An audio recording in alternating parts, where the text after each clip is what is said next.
Subscribe कीजिए सखावत Ali TV YouTube channel को, साथ में बेल के निशान पे क्लिक करें लेटेस्ट वीडियो।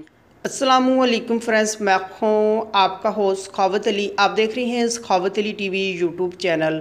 फ्रेंड्स, जैसे कि आप दोस्त जानते हैं, सऊदी अरब का वली अहद मोहम्मद बिन सलमान पाकिस्तान में पहुंच चुके हैं और उसका किस तरह इस्तकबाल किया गया है वो आगे बढ़कर आपको वीडियो में दिखाएंगे।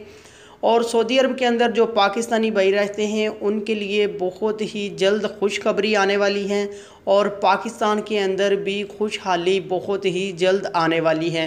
फ्रेंड्स, आगे बढ़ने से पहले मैं उन दोस्तों से रिक्वेस्ट करूंगा जिन दोस्तों ने मेरा चैनल अभी तक सब्सक्राइब नहीं किया, प्लीज़ चैनल को सब्सक्राइब करें और साथ में बेल आइकन पर लाजमी क्लिक करें ताकि जब भी मैं नई वीडियो अपलोड करूं सबसे पहले आप दोस्तों को मिले, आप दोस्त बड़ी आसानी से देख सकें। प्यारे दोस्तों, वीडियो में आपने लाजमी बताना है कि ये वीडियो आपको कैसी लगी है। वीडियो पहले फ्रेंड्स आप देख रहे हैं और उसके बाद कमेंट्स में लाजमी बताना है और आपने ये भी बताना है कि पाकिस्तान की न्यूज़ हम अपने चैनल पर डालें या ना डालें। ये वीडियो फ्रेंड्स आप देख लें।